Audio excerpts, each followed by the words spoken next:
मौसम विभाग के अनुसार अगले 3 दिनों तक उत्तर भारत के राज्यों में सुबह के समय घना कोहरा छाए रहने का अनुमान है। पंजाब, हरियाणा, दिल्ली में न्यूनतम तापमान सामान्य से नीचे चला जा रहा है। कई जगहों पर कोल्ड डे की स्थिति बन रही है। इस बीच खबर है कि फिलहाल इस ठंड से राहत मिलने की उम्मीद नहीं है। पश्चिमी हिमालय से एक और ताज़ा पश्चिमी विक्षोभ के शुरू होने की संभावना है। यह 16 जनवरी को शुरू हो सकता है। इसके असर से एक बार फिर और ठंड बढ़ सकती है और गंभीर शीतलहर की स्थिति बनने की संभावना जताई गई है।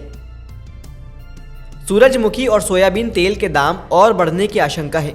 प्रमुख मार्गों पर जहाज़ों की आवाजाही प्रभावित होने से शिपमेंट समय से नहीं पहुंच रहे हैं, जिससे कीमतों के बढ़ने में मदद हो रही है। एक्सपर्ट का अनुमान है कि हालात को देखते हुए खाद्य तेल की कीमतों में तुरंत गिरावट नहीं होने वाली है। शिपमेंट आने में देरी जारी रहने की आशंका जताई है। बताया गया है कि सूरजमुखी तेल की कीमत 10% बढ़ गई है, जबकि सोयाबीन तेल के दाम 5% बढ़ गए हैं। हालातों के मद्देनज़र इन कीमतों में और इजाफा होने की आशंका जताई गई है। पश्चिमी विक्षोभ की वजह से पाला बढ़ा है, जिससे फसलों को काफ़ी नुकसान हो रहा है। पाला से टमाटर, आलू, मिर्च, बैगन की सब्जियों पर सबसे ज़्यादा असर पड़ा है। वहीं फलों में पपीता और केले के पौधों को भी नुकसान होने की संभावना है।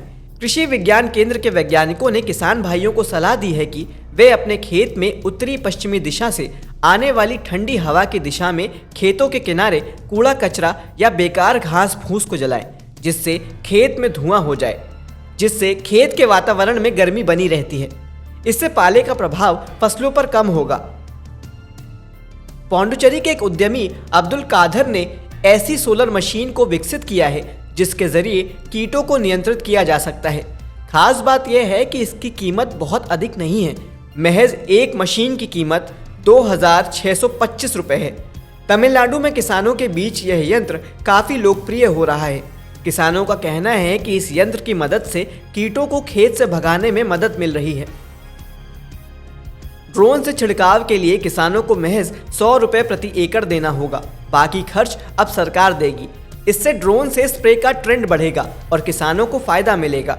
पेस्टिसाइड के छिड़काव के लिए कृषि विभाग द्वारा विशेष प्रशिक्षण दिया गया है।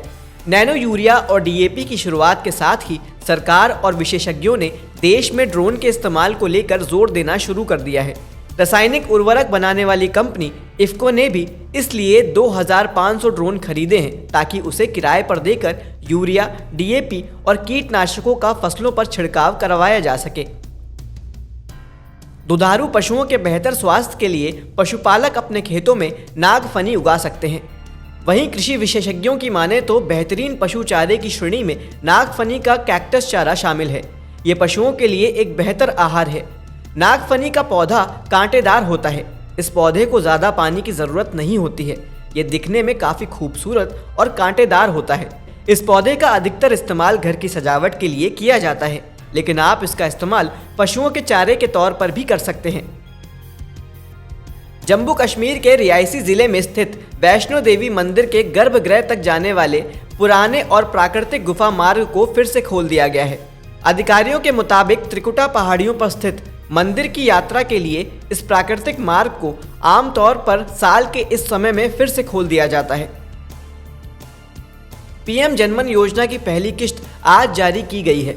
विशेष रूप से कमजोर जनजातीय समूहों के लिए इस योजना की शुरुआत की गई है, जिसमें उनके आर्थिक और सामाजिक विकास को देखा जाएगा। योजना की पहली किस्त 1 लाख लोगों को दी गई है। प्रधानमंत्री आवास योजना ग्रामीण के तहत ये किस्त जारी की गई है। इस मौके पर प्रधानमंत्री नरेंद्र मोदी ने योजना के लाभार्थियों से बातचीत भी की। उड़ीसा के किसान परिवारों से जुड़े छात्र छात्राओं को पढ़ने के लिए सरकार आर्थिक सहायता देगी। किसान परिवारों से आने वाले जो छात्र इस योजना का लाभ उठाना चाहते हैं, वो इसके लिए पंजीकरण करा सकते हैं। पंजीकरण कराने की आखिरी तारीख 31 जनवरी है। नए दिशा निर्देशों के अनुसार सरकारी या निजी संस्थानों में ITI में इंजीनियरिंग, मेडिकल, कृषि, नर्सिंग, डिप्लोमा जैसे पेशेवर और तकनीकी पाठ्यक्रमों में दाखिला लेने वालों को योजना के तहत छात्रवृत्ति का लाभ दिया जाएगा। बाजार में कई दूध पीने योग्य नहीं है, क्योंकि इसे यूरिया, डिटर्जेंट, शुगर के साथ साथ फॉर्मेलिन जैसे रसायनों को मिलाकर बनाया जाता है। भारतीय विश्व विज्ञान अनुसंधान संस्थान के द्वारा एक ऐसी किट बनाई गई है जिसकी मदद से सेकंडों में मिलावट का पता चल जाएगा। संस्थान ने दूध में यूरिया, बोरिक एसिड, डिटर्जेंट की पहचान करने के लिए किट बनाई है। इस किट की मदद से कोई भी व्यक्ति नकली दूध की पहचान कर सकेगा। यह किट बाजार में जल्द ही आ सकती है।